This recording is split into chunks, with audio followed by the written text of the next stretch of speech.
téléspectateurs de Saint TV, bonjour et merci de rester fidèles à votre émission religieuse catholique, Parole, Vie et Foi. Ce matin, nous abordons un thème important, doctrine sociale de l'Église et évangélisation. Doctrine sociale de l'Évangile et évangélisation. Nous aurons l'éclairage de l'abbé Alphonse Seck. Il est du clergé diocésain de Dakar. Il est secrétaire général de Caritas Sénégal, en même temps secrétaire de la commission épiscopale Justice et Paix, qui est sous-régionale, n'est-ce pas? Absolument. Bonjour abbé. Bonjour frère Martin. Vous allez bien? Très bien. C'est la première fois que vous venez à cette émission. Absolument. J'espère que ce ne sera pas la dernière fois. En tout cas, grand merci. Et merci aussi au public qui est là. Amis téléspectateurs, pour camper le thème du jour, je crois qu'il sied de partir du Concile Vatican II dans sa constitution Gaudium Spes, l'Église dans le monde de ce temps. Je cite: les joies et les peines, les joies et les espoirs, les tristesses et les angoisses des hommes de notre temps sont aussi les joies, les espérances, les peines et les tristesses des fils de l'Église. Cite. Et le pape Jean-Paul II explicite en disant, je le cite: l'Église partage avec les hommes de notre temps l'ardent désir d'une vie juste. Une vie juste. Et elle ne manque pas de réfléchir sur les aspects d'une vie juste à tout point de vue, selon que l'exige la justice sociale. Fin de citation. Permettez-moi, chers téléspectateurs, d'affirmer que l'évangélisation, expression de la parole de Dieu sur l'homme et sur la société, est la voie maîtresse dans laquelle l'Église engage ses fils et ses filles à travers sa doctrine sociale. Évangélisation, voie maîtresse. Ah ben, l'évangélisation, qu'est-ce que c'est? Pour parler de l'évangélisation, il faut repartir à l'évangile et la personne de Jésus. Car qu'est-ce qu'a fait la personne de Jésus? Elle a traversé les routes de Galilée pour aller à la rencontre des hommes. Et l'évangile nous rend compte que Jésus a rencontré les hommes dans toutes sortes de situations.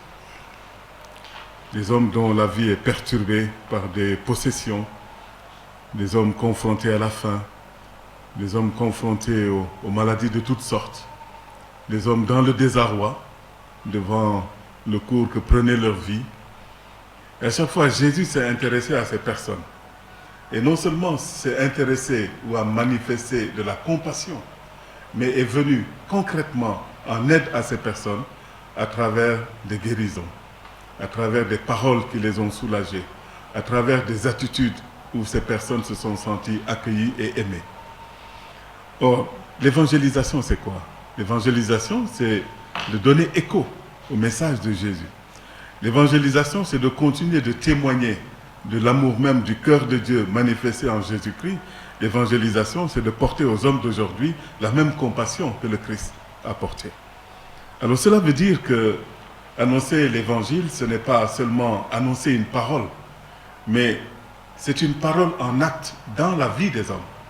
Et ce faisant, c'est la parole de Dieu, la bonne nouvelle de l'amour de Dieu qui continue de tracer son sillon, n'est-ce pas, dans la vie des hommes aujourd'hui. Et voilà pourquoi on ne peut pas séparer la dimension de l'évangélisation avec la dimension sociale, puisque l'homme est un être social qui est dans un nœud de relation, qui est dans une communauté, dans un ensemble de solidarité humaine, n'est-ce pas? Et c'est tout cela qui est rejoint par non seulement la parole de l'évangile, mais ce que cette parole met en acte comme témoignage et comme action venant des enfants de l'Église.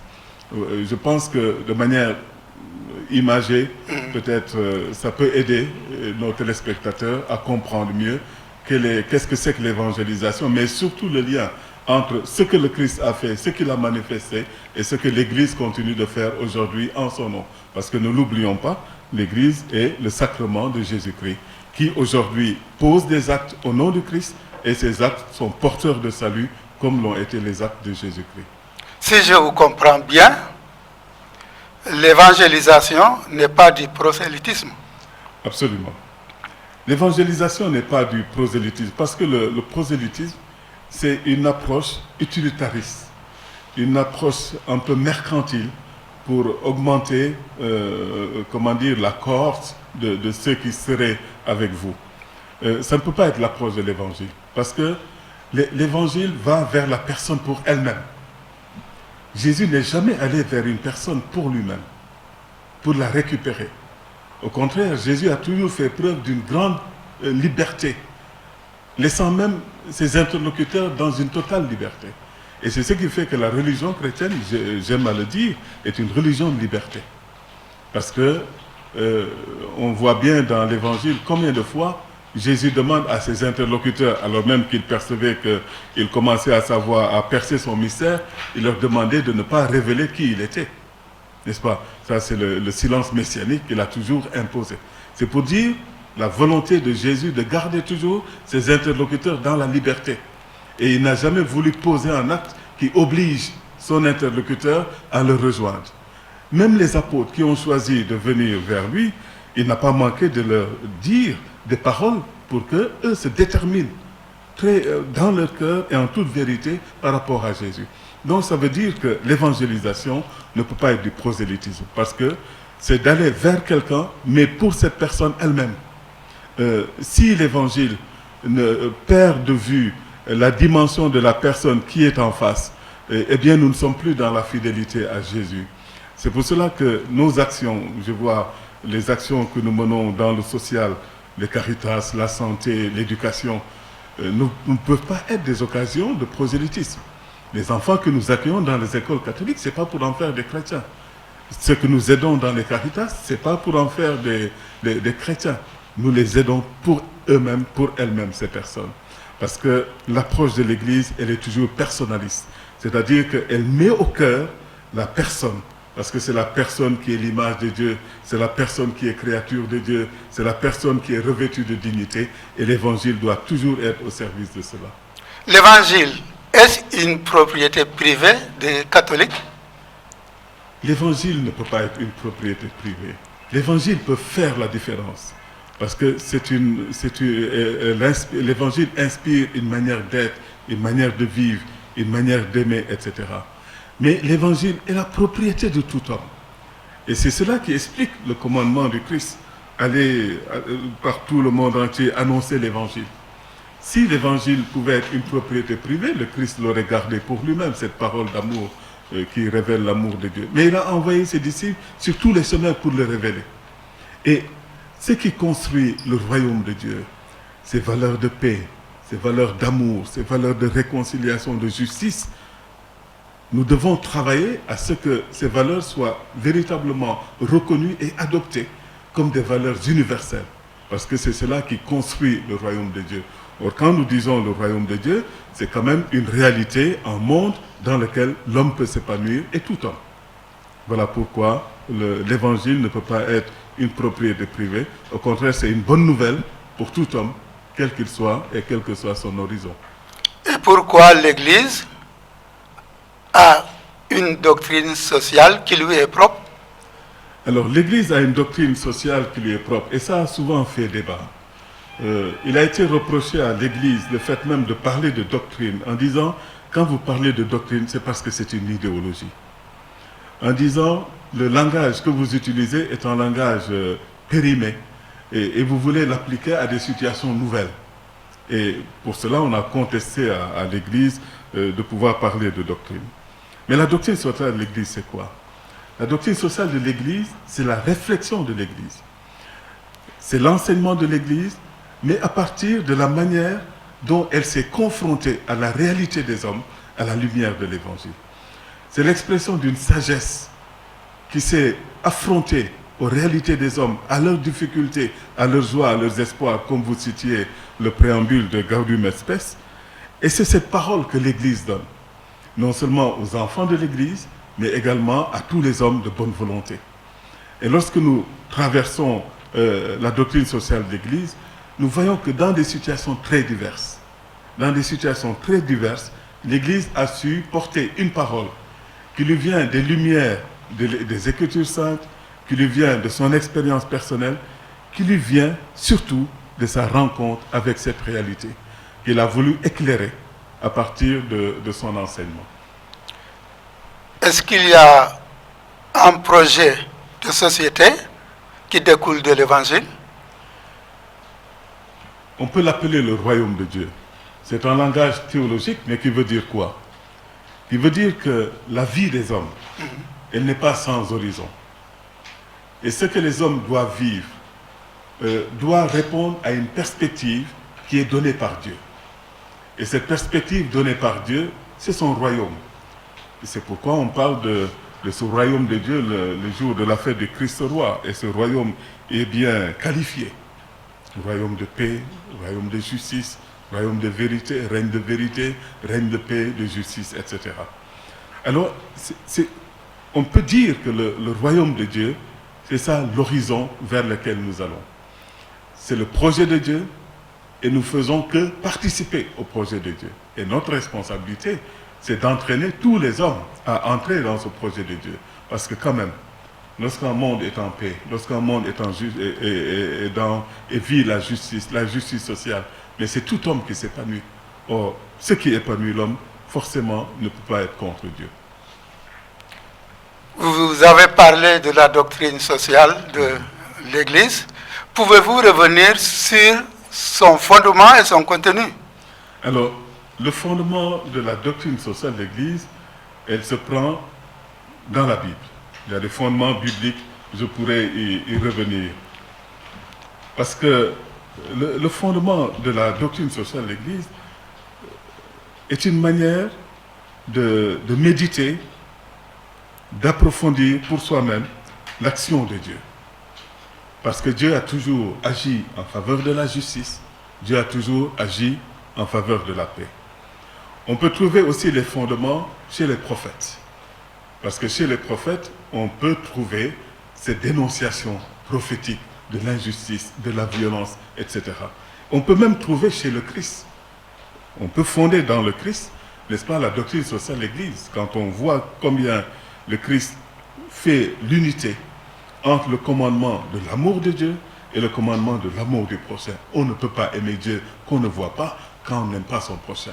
Or, l'expression de l'amour du prochain est une expression très claire. J'ai eu faim, vous m'avez donné à manger, j'ai eu soif, vous m'avez donné à boire. Et lorsqu'il a vu des situations d'injustice, il les a dénoncées. C'est pour dire que les fondements se trouvent en Dieu. Personnellement, j'ai travaillé cette question en montrant tout d'abord que le modèle de l'action de Dieu en matière de justice et de paix est un modèle qui doit nous inspirer. Or, comment Dieu a agi? Dieu agit en allant vers les plus petits, en allant vers les pauvres, en allant vers ceux qui sont considérés comme n'étant rien. Et une des plus belles expressions de cela, c'est la libération d'Égypte, qui était pour la foi d'Israël l'événement fondateur de son histoire et la preuve incontestable de la justice et de l'amour de Dieu à son égard. Et quand on prend dans le livre de l'Exode, quand Dieu dit « J'ai vu la misère de mon peuple en Égypte, j'ai entendu son cri sous les coups des chefs de corvée, oui, je connais ses souffrances, je suis descendu pour le délivrer. » On a là un Dieu de la délivrance, un Dieu qui ne peut pas prendre son parti de voir l'homme maltraité, opprimé, mis sous le joug des injustices. Et Dieu a pris le parti de défendre les plus petits et ceux qui sont victimes des injustices. Et derrière le combat de Dieu, c'est une promesse de vie qui est donnée. C'est une promesse de bonheur. Et donc le Dieu de notre foi apparaît comme un Dieu libérateur. Un Dieu qui libère les opprimés et qui est le défenseur des pauvres. Donc cette action de Dieu, elle est inspirante pour nous, et ça, c'est un premier fondement, à mon avis. Un deuxième fondement, je le disais tout à l'heure, c'est l'exemplarité de la dénonciation prophétique de l'injustice. Faites justice à l'orphelin, recherchez la justice. Pratiquez le droit et la justice, libérez l'opprimé de la main de l'oppresseur. Les prophètes ont toujours crié les préférences de Dieu pour les pauvres, pour la pratique de la justice, et sans cesse ils l'ont répété. Et quand sur leur chemin, ils ont vu des situations qui ne correspondaient pas au projet de Dieu, eh bien, ils l'ont dénoncé. On peut trouver là aussi une fondation de la doctrine sociale de l'Église, justement dans l'attitude et le message des prophètes. Enfin, une dernière référence. Sans doute on peut approfondir, mais c'est pour ne pas être exhaustif. Je le disais tout à l'heure, l'action du Christ, c'est la conjugaison de la relation à Dieu et de la relation aux autres. Ça veut dire quoi? Jésus a montré très clairement qu'il ne mettait au-dessus de rien la relation d'amour et de communion profonde qui le liait à Dieu son Père. Mais comment cette relation avec Dieu son Père pouvait être vraie sans aller à la relation avec les hommes? Et c'est là l'enseignement majeur du Christ. Quand il donne sa vie sur la croix, c'est peut-être pour donner une preuve d'amour à son Père, mais c'est pour aller jusqu'au bout de l'amour et de l'exigence de l'amour pour les hommes. Ma vie, nul ne la prend, c'est moi qui la donne.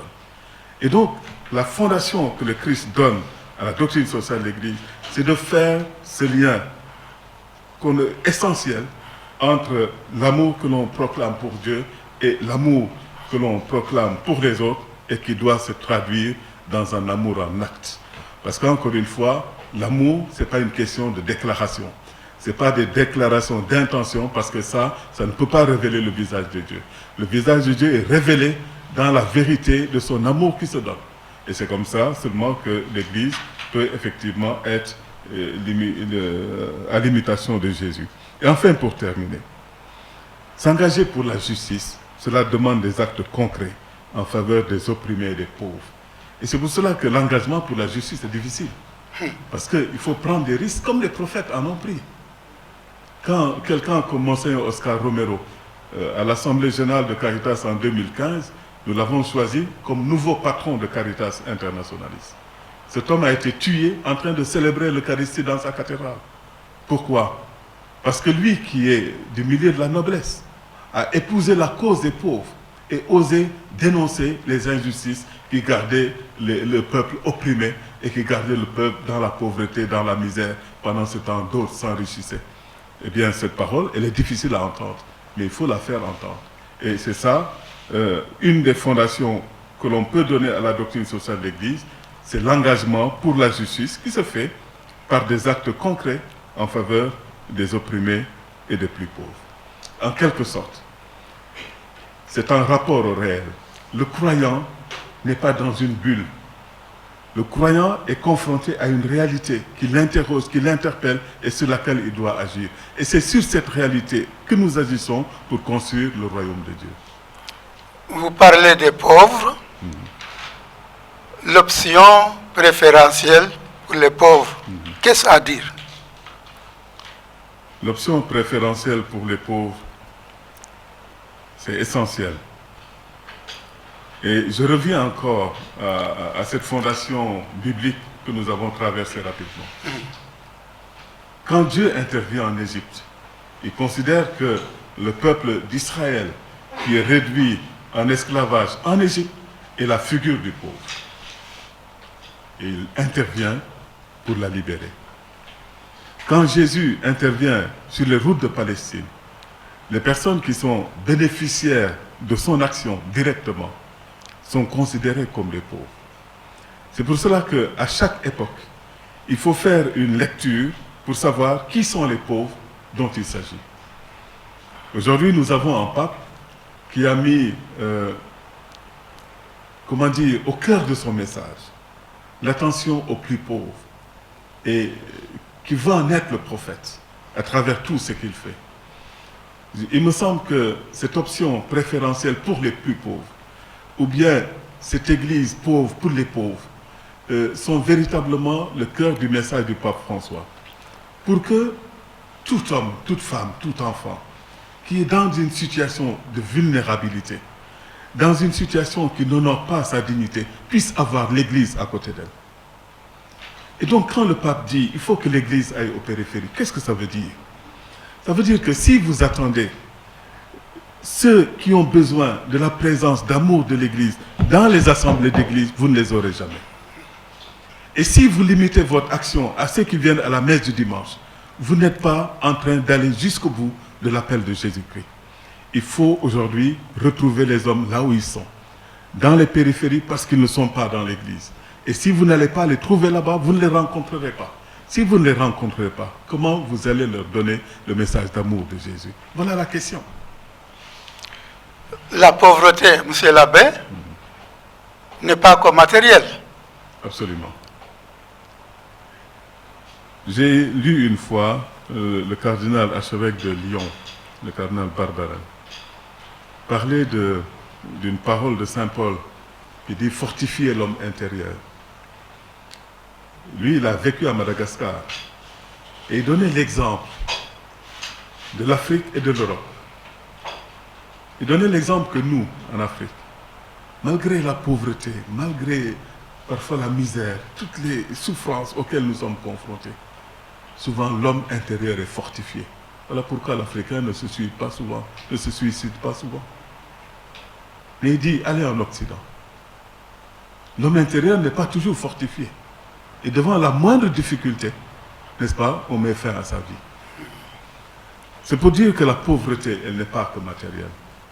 Et quand le pape Paul VI parle du développement, et le pape François est en train de mettre à l'honneur cela avec la création du nouveau dicaster du service du développement humain intégral. Parce que justement, cette dimension doit être spirituelle, morale, humaine, culturelle, économique, matérielle, etc. Et donc la pauvreté, elle n'est pas seulement matérielle. Il y a une pauvreté spirituelle qui est plus dramatique que la pauvreté matérielle. Mais le pauvre, parfois il prend le parti de sa pauvreté parce qu'il est entré dans une capacité de résilience qui fait que malgré sa pauvreté, il arrive à vivre et à se mettre debout. Mais s'il n'a pas de ressources spirituelles, qu'est-ce qui lui reste? On a beau être pauvre, il y a des ressorts sociaux qui font que le pauvre est encore soutenu, il est encore maintenu. Alors c'est pour cela que la véritable pauvreté n'est pas la pauvreté matérielle. Et je suis souvent frappé lorsque nous recevons des amis venant d'Europe et qui viennent ici, qu'ils voient la joie des peuples africains, qu'ils voient la profondeur, la sagesse qu'il y a chez les Africains, malgré toutes les difficultés matérielles qu'ils rencontrent. Eh bien, eux-mêmes vous disent, quand ils sont repartis, leur vie n'est plus comme elle était avant. Parce qu'ils sont allés au cœur de l'essence de l'homme. C'est-à-dire que la valeur d'un homme ne dépend pas de ce qu'il possède. Jean-Paul II l'a dit ici aux jeunes, il l'a répété. La valeur d'un homme n'est pas dans ce qu'il a, mais dans ce qu'il est. Au Sénégal, monsieur l'abbé, le dialogue de vie entre ceux qui ne partagent pas la même foi est exemplaire. Absolument. Et le cardinal Thiandoum aimait dire, je vais le citer, si nous ne sommes pas avec les autres, nous ne pourrons pas développer ce pays. Absolument. Qu'en dites-vous? Je suis parfaitement d'accord. Et c'est pour cela qu'on a toujours dénoncé cette mentalité de ghetto. Cette mentalité de ghetto. Et l'évangile est clair. Le sel, c'est pour donner du goût. Le levain, c'est pour lever la pâte. La lumière, c'est pour éclairer. Mais si nous sommes dans un ghetto, nous allons rayonner pour qui? Si nous sommes dans un ghetto, qu'est-ce que nous faisons de l'évangile? Alors c'est pour cela qu'il faut éviter le repli sur soi. Nous avons été envoyés pour aller à la rencontre des autres. Mais comment tu peux enrichir l'autre si tu ne le rencontres pas? Et c'est ça la pauvreté que nous observons dans certaines façons de vivre en Europe. Chacun se barricade dans son appartement. Personne ne voit l'autre, ne rencontre l'autre. Mais il n'y a rien de pire. Le chrétien ne peut pas vivre comme ça. Parce que ce que nous portons nous oblige à aller vers les autres. Mais regardez donc l'exemple des disciples de Jésus. Quand Jésus les a envoyés en mission, mais c'est grâce à eux, ce petit noyau, les gens peureux avant la Pentecôte, c'est grâce à eux que l'évangile est allé partout dans le monde. Mais je suis à Caritas. Nous réalisons des projets d'eau, d'adduction d'eau et tout, dans des localités où il n'y a pas un seul chrétien. Mais si nous nous étions enfermés dans nos Caritas, est-ce que ces personnes-là connaîtraient ce qu'est Caritas? Est-ce qu'elles comprendraient pourquoi nous venons jusqu'à eux? Je suis allé dans un périmètre dans la région de Thiès. Les populations m'ont dit, regardez la baie de village. Ils m'ont dit, vous voyez tous les nouveaux bâtiments? J'ai dit oui. Et tout cet argent vient de ce périmètre. Et ce périmètre, c'est Caritas qui est venu nous le donner. Et vous ne nous avez jamais demandé de vous suivre dans votre religion, vous n'en avez jamais parlé. Vous êtes venus là pour nous aider simplement. Si nous étions restés chez nous, on ne peut pas porter la lumière de l'évangile en restant chez soi. Alors il faut que les chrétiens arrêtent d'être des chrétiens de sacristie. Il faut aller vers les autres, il faut les rencontrer, il faut les aimer. Et c'est cela qui nous permet, n'est-ce pas, de pouvoir rayonner. Je vais vous donner une anecdote que je racontais à un de mes amis français. Il m'avait amené au lieu de la fondation des frères de Saint-Gabriel, en France, en Vendée. Et je lui disais que nous avons fait, nous, notre second cycle à Saint-Gabriel, donc sous la responsabilité des frères de Saint-Gabriel. Et je lui disais que notre classe d'étudiants séminaristes, notre prof de philosophie était musulman, M. Ndiaye, et je m'incline devant sa mémoire, puisque j'ai su qu'il est décédé il y a seulement quelques semaines. Je lui dis, notre prof de philosophie était musulman, notre prof de latin grec était musulman, le professeur Omar Sankhare, Dieu et son âme, qui est également décédé il y a quelque temps. Il m'a dit, c'est pas possible. Il m'a dit, vous êtes dans une institution catholique, vous êtes des séminaristes, vos professeurs de philosophie, de latin et de grec sont des musulmans. Il me dit, il faut que tu écrives un article pour témoigner de ça. Mais si Saint-Gabriel avait fermé ses portes, nous n'aurions pas eu ces éminents professeurs musulmans. Et que nous aimons jusqu'à aujourd'hui. Et tout ce que nous avons, nous le leur devons. Le professeur Omar Sankhare, qui est une sommité intellectuelle de ce pays. Une fois, je suis allé à une dédicace de livre pour y représenter le cardinal Sarr. Il devait prendre la parole. Au moment de prendre la parole, il a dit qu'il était ému. Et on sentait l'émotion dans sa voix. Parce qu'il dit, dans le premier rang, le vicaire général qui représente le cardinal Sarr a été mon étudiant au collège Saint-Gabriel. Et je suis ému de le voir devant moi aujourd'hui. Mais si l'église s'était refermée, on n'aurait pas pu vivre des expériences fortes de rencontres, d'amour et de communion entre chrétiens et musulmans dans ce niveau de scolaire et de formation académique.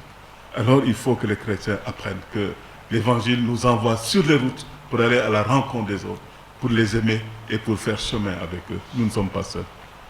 Nous arrivons presque au terme de la première partie. Je sais que du 18 au 20 septembre 2017, une grande rencontre de Caritas. Pouvez-vous nous en parler? Effectivement, il y a 5 ans, les évêques d'Afrique, les présidents des conférences épiscopales, les évêques présidents de Caritas, se sont rencontrés à Kinshasa. Le contexte, c'était la parution de la première encyclique du pape Benoît XVI, Deus Caritatis, sur Dieu est amour. Et dans cette encyclique, le pape a été au cœur de l'identité de l'Église et au cœur de sa mission, pour dire que la mission de l'Église et même son identité reposait sur 3 piliers. L'annonce de l'Évangile, la célébration des sacrements. Et le troisième pilier, c'est le service de la charité. Il a rappelé que la charité a besoin d'être organisée. Et dans cette organisation de la charité et la manière d'impulser, n'est-ce pas, le vécu de la charité, que ça se traduise en actes en direction des plus pauvres, les évêques sont en première ligne parce qu'ils sont les pères de la charité. En conséquence de cela, il faut que le service de la charité soit organisé en Afrique pour que nous puissions être fidèles au commandement de Jésus et fidèles aux attentes des hommes. Donc 5 ans après, ces mêmes évêques se retrouvent à Dakar pour évaluer le chemin parcouru. Mais pour prendre aussi en charge d'autres éléments qui sont intervenus dans l'enseignement de l'Église et dans la vie de l'Église aujourd'hui. 2 éléments notamment. Après Deus Caritatis, assez rapidement, le pape Benoît XVI a publié en motu proprio Intima Ecclesiae Natura, en disant qu'il s'est rendu compte que le droit canonique, qui est le droit de l'Église, n'a pas été assez loin pour encadrer le service de la charité dans l'Église.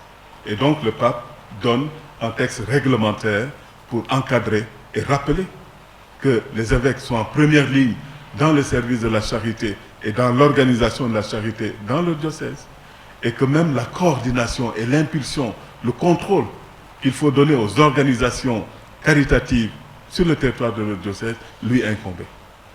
En appelant aussi à ce que les organisations caritatives soient fidèles aux intentions des donateurs, soient transparentes dans leur gestion, soient capables de redevabilité, soient capables de professionnalisme, etc. Donc, ce texte était important. On va y réfléchir pour voir comment nos organisations s'inspireront de cela. Et enfin, en troisième moment, c'est la réforme que le pape François vient de faire avec le motu proprio qu'il a publié, Humanam Progressionem. Parce que le pape a fait une réforme fondamentale au niveau de l'action sociale de l'Église. Parce que nous avions le Conseil pontifical Justice et Paix. Nous avions le Conseil pontifical Cor Unum qui a encadré l'activité caritative. On avait le Conseil pontifical sur la pastorale des migrants. On avait le Conseil pontifical de la pastorale de santé. Et donc ces 4 conseils pontificaux, il les a fusionnés dans un seul dicastère, le dicastère du développement humain intégral. Et donc le cardinal Persson, qui en est le cardinal préfet, va nous expliquer les enjeux de cette réforme pour voir aussi comment les églises d'Afrique, toujours dans le service de la charité, doivent pouvoir s'inspirer de ce que le pape a voulu donner comme vision. N'est-ce pas? Ça aussi, c'est un élément de la réflexion qui va se passer à Dakar. Et à côté de cela, il y a d'autres points, n'est-ce pas, qui feront l'objet de la réflexion des évêques. Quelles sont vos attentes par rapport à cette rencontre au niveau du Sénégal? Alors, au niveau du Sénégal, déjà, c'est une grande joie de recevoir autant d'évêques. Nous ne sommes pas loin de 80 cardinaux, archevêques et évêques qui seront à Dakar, sans compter maintenant presque une quarantaine de prêtres, directeurs nationaux des Caritas et prêtres occupant différentes fonctions au niveau du CEAM, au niveau des régions comme la CERAO et d'autres. Et puis beaucoup de partenaires de Caritas à travers le monde qui seront là. Les coordonnateurs des Caritas des régions, Asie, Europe, Moyen-Orient, Océanie, etc., qui seront là. Donc c'est pour dire la joie que nous avons de recevoir toute cette famille Caritas. Et c'est important. C'est un beau témoignage aussi.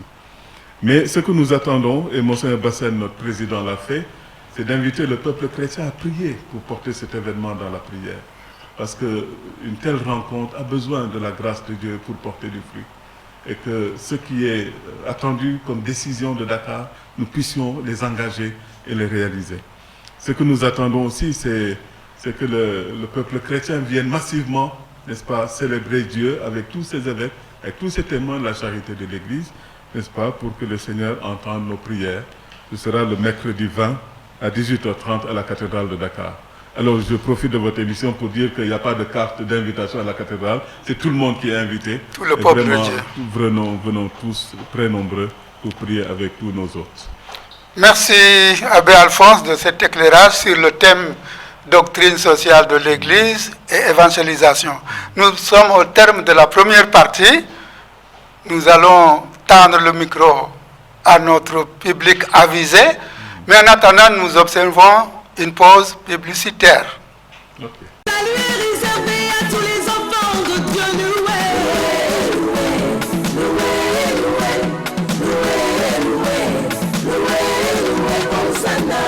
Merci à la régie. Chers téléspectateurs de Sen TV, bonjour à tous. damay làkk wolof nag parce que abbé daf fi wax lu am importance doo xam ne il faut que ñi nga xam ne dégguñu français mën ko wax ndax message la bu am solo ma commencé di ko nuyu di rafetlu teewaayam ci plateau bi di ko jaajëfal ci li nga xam ne wax na ko fi mu leeral ñu mu wax nag ci mbirum évangélisation loolu mooy yóbbu kàddu yeesu ci ay jëf yóbbu kàddu yeesu dem waare ji ko ba fi mu gën a sore ndax suñu baptême loolu la ñu wax dañoo baptisé Yeesu nañu dem leen fépp ci àddina ngeen de waare la yàlla wax la yàlla bind téere bi mais da nga koy jàng ba pare nga jëfe ko mais malheureusement léegi abbé dama gis ne ñu ci bare ci catholique yi wax nga ko sax dañuy dem mes rek tëju am na labbe yu leen tuddee catholique yi fet sax nekkuma fi nag pour critiquer kenn ndax du sama cër waaye question bu may posé la wala muy remarque bu may def ñoo xam ne ñoom bu ñu jógee mes rek ñëw tëju bokkuñu ci dara te pape bi dafa ne dañoo war a dem ci périphérie bi loolu mooy nañu wàcc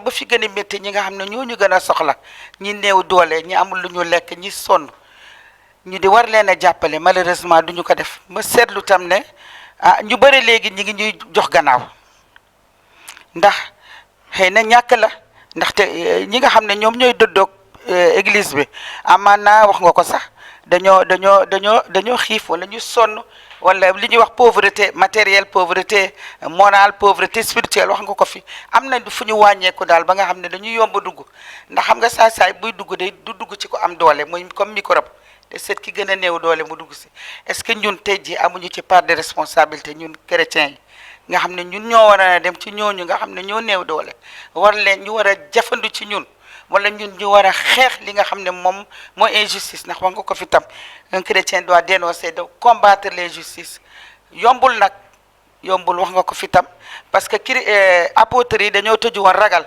waaye ba esprit saint ñee dugg leen ñoom ci seen bopp ñoo dem ci nit ñi est-ce que foofu tamit chrétiens yi waruñoo prier jafandu ci xel mu sell mi ndax mu may leen kàttan ñu mën a dem parce que dara yombul surtout biir Sénégal gi ñu nekk nii boo jógee di dem sax dañ lay def noonu ci sa biir famille sax lañ lay xeex maa ñu ne yow da nga bare jot wala perte de temps la te nag il faut que ñuy fàttaliku que Yeesu dafa ne ñun dañoo bokk ci àddina mais dañoo nekk ci àddina waaye bokkuñu ci àddina si te loolu on vit dans ce monde on est dans le monde mais on n'est pas de ce monde donc may wax encore une fois que yombul waaye dañoo war a xeex te mu am leneen tam lu attiré sama attention mooy par rapport au talent parce que Jésus joxe na parabole boo xam ne boo dee le maître de ki la yónnee ci suuf si dina la laaj yow la mu la dénkoon wala li mu def ci yow lan nga ci def donc chacun de nous aura des comptes à rendre à Dieu surtout par rapport à notre prochain qui est là et je crois que le chrétien doit surtout cultiver l'amour ndax soo buggee nit doo seet ndax jullit la ndax catholique nga wax nga ko ci biir Caritas un témoignage bi ñu demee journée mondiale de l'alimentation à Kaolack benn femme musulmane une veuve moo fa témoigné moom Caritas moo ko financé ba nga xam ne léegi moom ci boppam am na këram te veuve la woon bu pauvre te c'est une musulmane ba nga xam ne léegi moom sax mi ngi jàppale ñeneen ñi mi ngi xeex ndóol loolu wax nga ko bu fekkoon ne dañoo tëju rek defe naa ne du ñu yegg si fii suñu école yi on a formé des ministres ñoom seede nañ ko waaw Idrissa Seck ca 50 ans yi frère de Saint-Gabriel seede na ne lu ci ëpp li mu nekk tey li mu doon tey donc daf ko jël ci biir école ba donc ñun je crois que am nañu rôle bu ñuy jouer te damay exhorter rek catholiques yi chrétiens yi en général ñu génn ci kër yi comme pape bi nu mu ko waxee wàcc métti na nag naka dañ lay saaga dañ lay xas léeg-léeg ñu jànni la ndax man bi Caritas naa ne yàgg na ci mais dañu ne dafa dañ kumpa léeg-léeg parce que le pauvre est très susceptible soo ko jegee rek mu ne dafay ñëw pour dañ kumpa parce que am na ñuy dañ kumpa di dem di wili pande nag foofu tamit defe naa ne conseil boo war a joxe la catholique itam pour wala chrétien en général pour ñu xam approche bi ñuy utiliser pour mën a jege ñi néew doole pour mun leen a jàppale ñu taxaw merci. Merci. Bonjour chers téléspectateurs et merci Abbé pour l'enseignement que vous nous avez donné aujourd'hui, l'éclairage que vous nous avez donné sur doctrine sociale et évangélisation. Moi, la question que je me pose,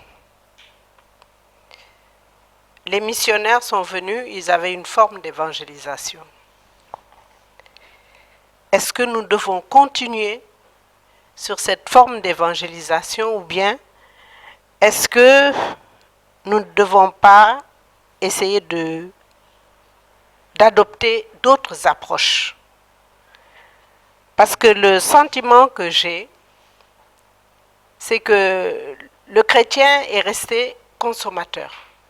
Il va à l'église, il reçoit les sacrements, hein. Mais beaucoup de chrétiens retournent vers nos traditions. Hein. Quand ils ont des problèmes, quand ils ont peur, quand ils sont malades, ils retournent vers la tradition. Alors je me demande si vraiment l'évangélisation les a touchés. Est-ce que le Christ vraiment est devenu, enfin l'amour du Christ les a pénétrés? Est-ce qu'ils ont une relation personnelle avec le Christ?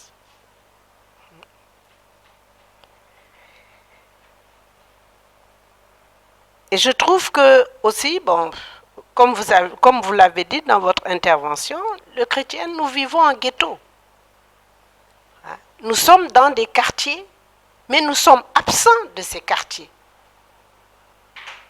Les communautés ecclésiales de base qui ont été mises sur pied, c'est pour justement nous permettre d'être plus proches des gens dans les quartiers. Mais quand on vient à ces prières, bon, c'est le chapelet, c'est une messe, bon, on n'aborde même pas les problèmes qui nous concernent, nous, chrétiens, entre nous. Hein? Parce qu'il y a des familles qui sont peut-être, qui ont des difficultés, hein? Mais on ne s'intéresse même pas à ça. La vie de notre communauté ecclésiale de base, a fortiori maintenant, la vie du quartier.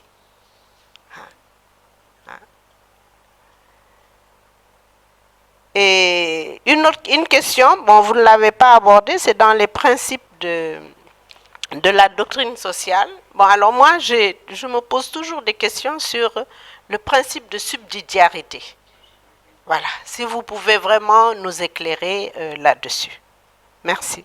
mbokk yi ñu déglu ci bésu dimanche ju sell jile ci télévision Sen TV ñu ngi leen di gërëm te di leen sant di leen ñaanal yàlla et liñ fi tax a teew tey moo di dem waade ji l'évangile waaye l'évangile àndale ko ak yoon mais li ñu gis tey labe nit ñi nangootuñu waare l'évangile parce que dañu gis ne li madame wax léegi organisation de base foofu la ñu waree wax l'évangile et foofu lañ ko manqué parce que lu tax nit ñi jàngatuñu l'évangile chapelet la ñuy jàngatuñu jëf Yeesu Krista chapelet la ñuy jàng mbirum Mariama moo leen di boole te dëgg la mbirum Mariama baax na lool waaye mënu la yokk xelu l'évangile mënu ko et maa ngi laajte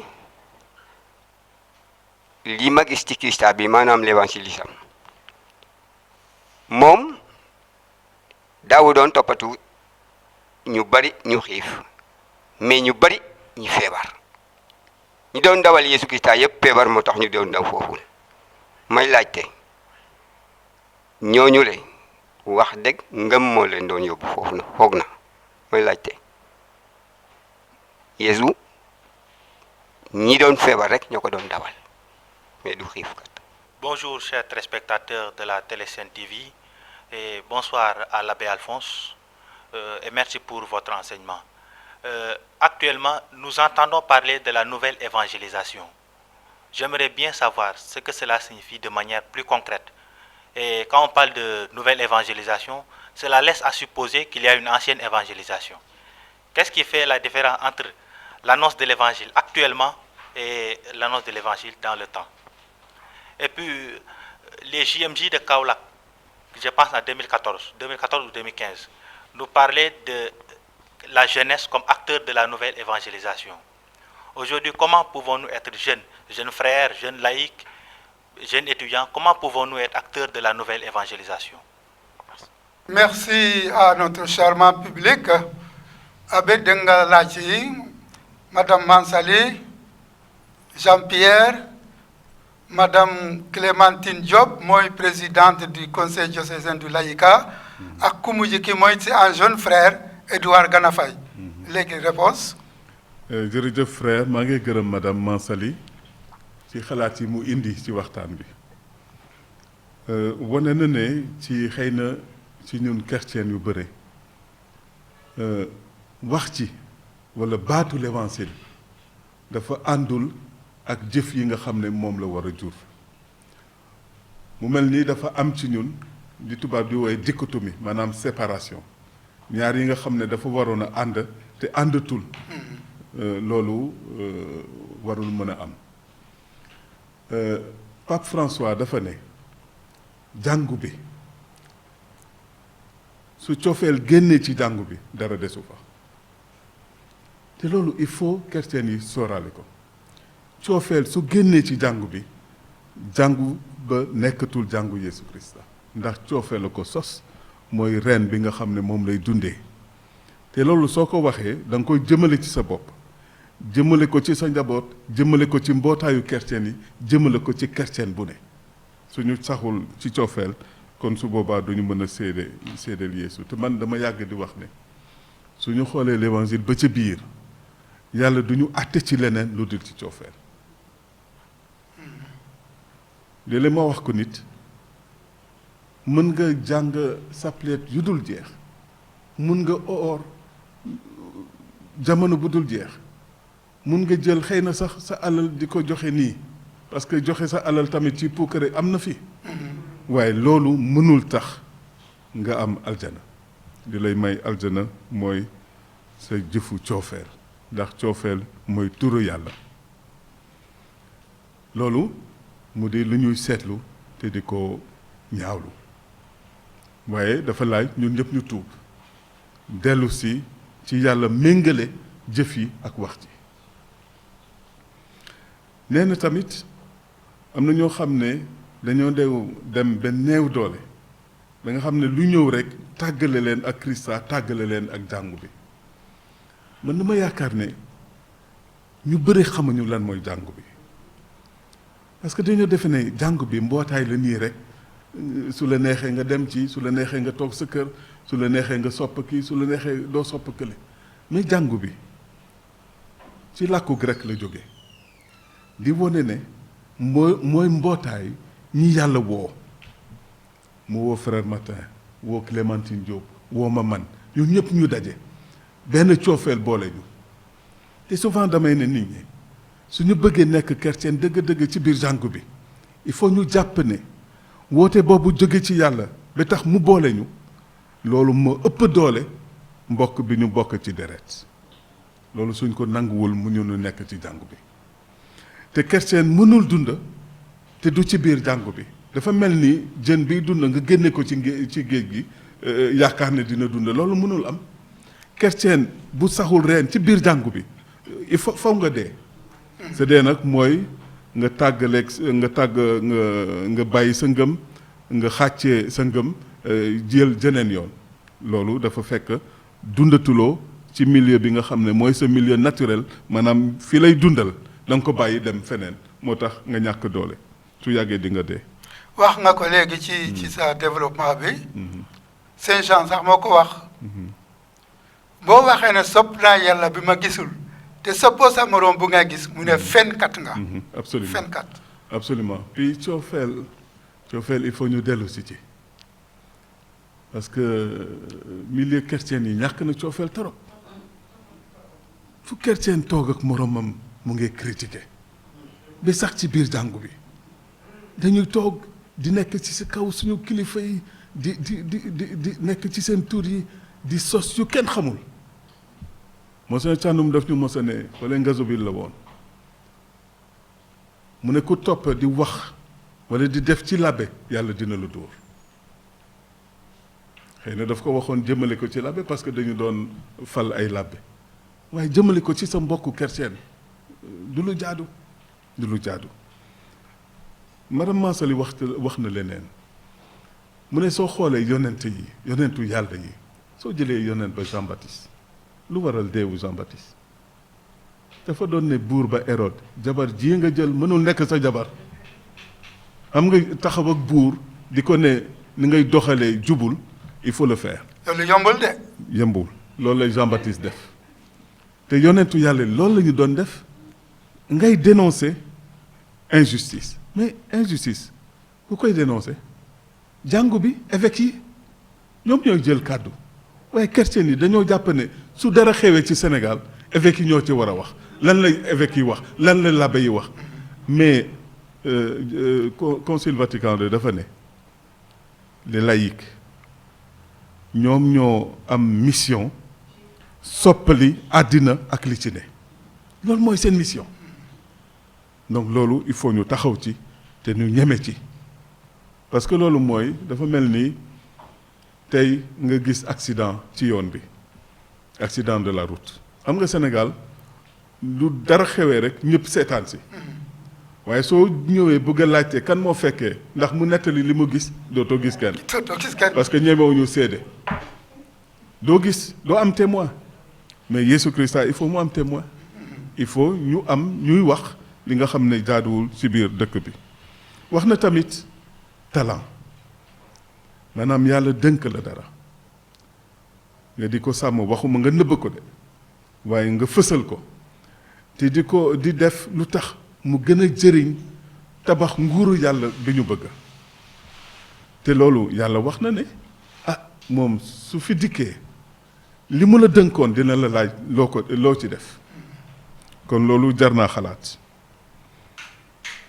du ma dellu si ci critiques yi ndax wax naa ko léegi mais defe naa suñu bëggee nekk chrétien dëgg il faut ñu wàññi di wax ci sa morom ndax li nga xam ne su sa morom teewee doo ko wax su fa nekkul bu ko wax.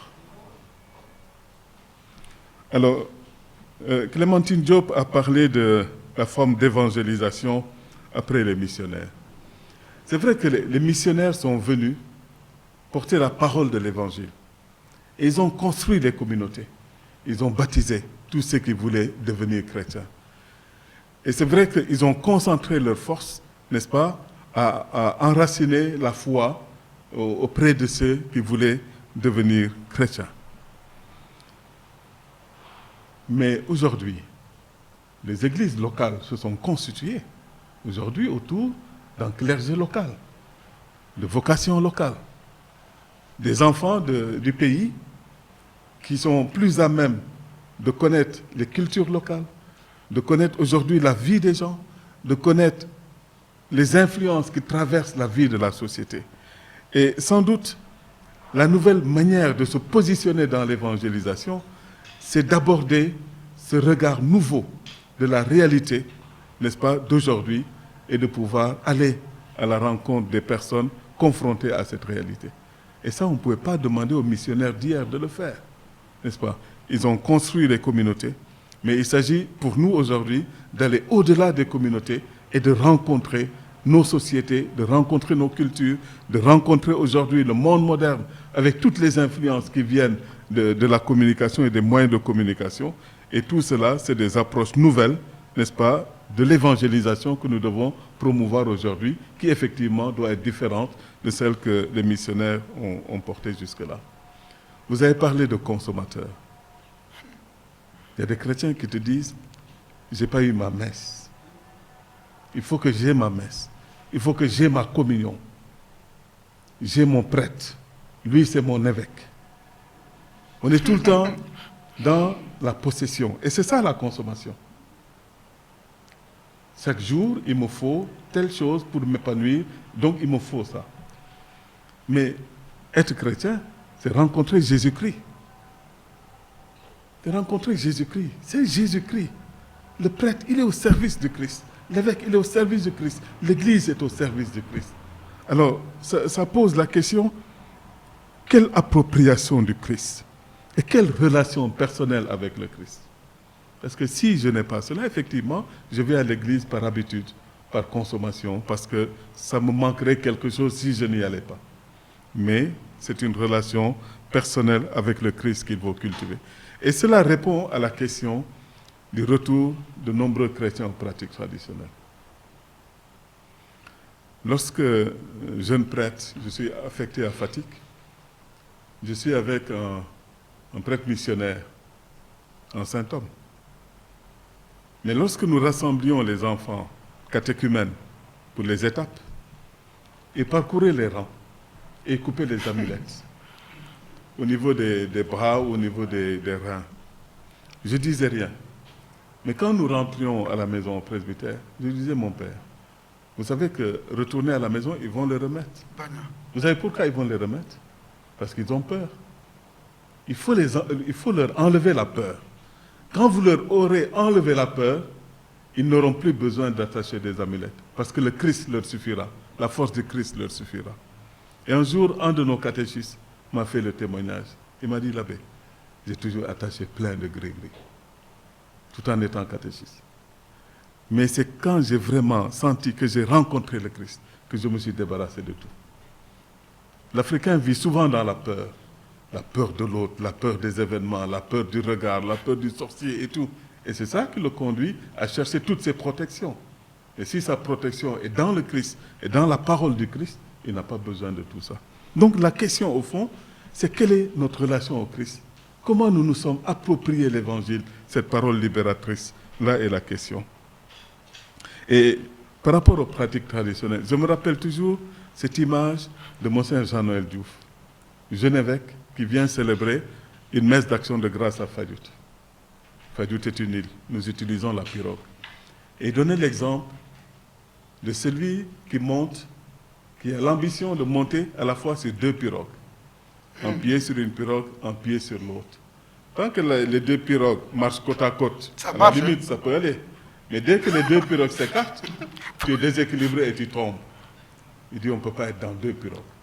On ne peut pas être dans la pirogue du christianisme et du Christ et de l'Évangile et vouloir être dans la culture des pratiques traditionnelles. Sinon, on risque de tomber. Les chrétiens ne vivent pas en ghetto. Les chrétiens ont été envoyés dans le monde pour évangéliser le monde. Et évangéliser le monde, c'est inviter le monde à vivre des valeurs qui construisent la vie en société. Les valeurs d'amour, les valeurs de paix, les valeurs de respect, de considération de l'autre, de respect de l'autre, etc. Et ce que vous avez dit au sujet des communautés ecclésiales de base, moi j'en rêve. Les communautés ecclésiales de base existent dans notre Église depuis des décennies. Mais j'aimerais tellement qu'on revisite les communautés ecclésiales de base. Parce que pourquoi ces communautés ont été instaurées? Cette pastorale des communautés de base. C'est pour être l'Église de Jésus-Christ dans le quartier. Mais j'ai l'impression que sur beaucoup de communautés, on est dans la routine. J'ai vu à Saint-Paul, pour ne pas la nommer, la communauté de la Padoue Builders, du temps de feu Justin Mendy. Ils avaient des réunions où Justin, avec son regard de journaliste, leur apporte des questions qui traversent aujourd'hui l'actualité du Sénégal et ils peuvent en parler. Comment pouvez-vous comprendre que les chrétiens qui aimeraient inviter les chefs de quartier à une manifestation ne savent pas où les retrouver? On ne connaît pas son chef de quartier. Alors c'est pour dire qu'il faut revisiter tout ça. La vie du quartier doit être au cœur de la préoccupation des chrétiens. On se donne les nouvelles, on s'intéresse à la vie de l'autre. Parce que la prière qui est totalement déconnectée de la vie des gens, est quelle forme de prière? Frère Martin connaît bien dans l'Action catholique. On ne voulait jamais faire des prières, des formules toutes faites. On voulait prier, mais à partir de la réalité qu'on a rencontrée à travers les faits de vie, à travers l'action, à travers la révision de vie. C'est extrêmement important. Alors, le principe de la doctrine sociale de l'Église qui parle de subsidiarité. Le principe de la subsidiarité, je me réfère à ça, effectivement, c'est parmi les directives de la doctrine sociale de l'Église. Qu'est-ce que ce principe veut dire? Les sociétés d'ordre supérieur doivent se mettre en attitude d'aide par rapport aux sociétés, n'est-ce pas, qui sont d'ordre mineur. Autrement dit, si je voulais utiliser l'image du grand frère et du petit frère, le grand frère doit aider le petit frère. Et il ne doit pas faire à la place du petit frère tout ce que le petit frère doit faire et peut faire. Parce que s'il le fait, le petit frère ne s'émancipe jamais. Il ne se développe pas, il est toujours en sous-produit, il est toujours en assisté. Donc, le niveau supérieur doit respecter le niveau inférieur et le laisser prendre toutes les responsabilités qu'il peut assumer. N'est-ce pas? Je prends l'exemple. Si les parents doivent assister, accompagner leurs enfants. Mais si au fur et à mesure que les enfants grandissent, vous ne leur permettez pas de prendre des responsabilités, vous en ferez des sous-hommes. N'est-ce pas? Et donc le principe de subsidiarité, c'est ça. Subsidium en latin, ça veut dire l'aide que l'on apporte à quelqu'un, l'attitude d'aide. Donc ceux qui sont au niveau là doivent être dans une attitude d'aide, ceux qui sont à un niveau inférieur, pour que ceux-là puissent assumer toutes leurs responsabilités et pouvoir les assumer pleinement. C'est ça le principe de la subsidiarité. On ne doit pas faire à la place de ceux qui sont dans un niveau moins élevé. Jean-Pierre wax na léegi ne dañoo war a yëgle baatu l'évangile ca base ba te loolooy dëgg waaye defe naa li ci ne mooy li nga laajte ndax nit ñi xam nañu kan mooy Yeesu Christ parce que am nga loo wax dëgg la dañoo jàpp tey ñaanu Mariama ñaanu Saple man mii bi ma nekkee Grand Yoff am na lu ma doon gis vendredi bu ne dañu doon exposer Saint-Sacrement woo chrétien yi ci adoration da ngay gis ku dugg ci jàngu bi traverser l'autel bi nga xam ne fii la ñu teg Saint-Sacrement bi du sukk du def révérence wuti statue Mariama su ma doon gis loolu nag damay xalaat ne kii su doon déglu Mariama daf koy ne dellul fa nga jóge demal sukki ci kanamu Saint-Sacrement bi parce que ndey ji moo gën a xam ni doom ji mooy yàlla moom du yàlla te ku wutali ndey ji dina lay jaaral ci sama doom tout ce qu'il vous dira faites-le loolu la wax Kana waxul ne man dinaa def lu mu leen wax def leen ko kon kooku moom Mariama ci kooku moom la ñuy won yoonam donc loolu defe naa lu war a sóoraale la wax nga tamit ne Yeesu ci l'évangile li mu gën a def mooy wëral nit ñi loolu dëgg la waaye li ma ciy yokk rek lu tax mu wëral leen soo jàppee waxtaan bi mu waxtaan ak jigéen bi mu daje woon ci territoire Tiru Sidon maanaam ci goxu yéefar yi waxtaan bu doy waar apôtres yi ne ko kii may ko jàmm daf ñuy tànqal parce que c'est ça qu'ils ont dit daf ñuy tànqal daf ñu sonnal may ko mu jaar yoonam Yeesu ne ko mais jaaduwul nga jël li xale yi war a lekk nga di ko jox xaju ndaw yi mu tonti ko ne ko waaye xaju ndaw yi mën nañu lekk li di daanoo ci taabalu xale yi Yeesu ne ko sa ngëm doy na ma li nga doon ñaan am nga ko ngëm gi nga moo tax Yeesu def ko ba mu demee Nazareth gisu fa ngëm defu fa dara xam nga léeg-léeg chrétien di ñaan yaakaar ne yàlla dafa yàlla tëwul dafa fekk sa ñaan àndul ak ngëm moo tax ngëm def lu jar a ñaan la yokkal suñu ngëm yàlla yokkal suñu ngëm frère, vous avez parlé de la nouvelle évangélisation. Et justement, l'évangile est une parole toujours pertinente et féconde pour le monde pour lequel il est donné. La nouvelle évangélisation aujourd'hui, c'est l'évangile annoncé dans le monde tel qu'il est aujourd'hui. Vous êtes un jeune frère. Je ne suis pas sûr que vous puissiez parler aujourd'hui de Jésus-Christ à des jeunes sans utiliser les messages que véhiculent les réseaux sociaux, sans retenir tout ce qui imprime aujourd'hui la culture de la jeunesse et qui fait que lorsque vous avez 40 ans, vous êtes totalement décalé par rapport à des jeunes qui ont 12 ou 15 ans. Donc il y a une nouvelle évangélisation à promouvoir, avec des méthodes nouvelles, avec des lieux nouveaux, avec des lieux où vous pouvez les rencontrer. Et c'est vrai. Comment être acteur de la nouvelle évangélisation? Mais où sont ceux que nous voulons évangéliser? Quel est le message que nous voulons leur porter? Quels sont les problèmes auxquels ils sont confrontés? Si nous ne répondons pas à ces questions-là, nous ne pouvons pas porter cette évangélisation dont on parle. Et vous savez, le problème que nous avons, et c'est mon sentiment, nous ne prenons plus le temps de réfléchir la mission d'évangélisation. Nous sommes dans des pratiques. On célèbre des messes, on se rencontre en communauté, on récite le chapelet, ainsi de suite, ainsi de suite. Et ça, si nous ne faisons pas attention, ça va lasser les gens, ça va lasser la jeunesse. Et ce que d'autres églises ont connu, c'est-à-dire des jeunes qui ont quitté, des jeunes et des moins jeunes, qui ont quitté massivement l'église parce qu'ils ne voyaient plus la réponse de l'église à leurs problèmes, ça peut nous arriver. Alors moi je souhaite que nous puissions nous arrêter, analyser le temps dans lequel nous vivons, analyser la vie des hommes, la vie des jeunes, la vie des familles, et voir quelles réponses pertinentes il faut leur apporter. La routine, le laisser-faire et tout ça ne portera pas de fruits longtemps. Merci bien, M. Abbé Alphonse Seck, secrétaire général de Caritas Sénégal, secrétaire de la Commission épiscopale Justice et Paix. Nous parlions du thème doctrine sociale de l'Église et évangélisation. Vous nous avez bien éclairé. Merci aussi au public. Babacar, merci. Merci aux monteurs. Merci à tout le monde.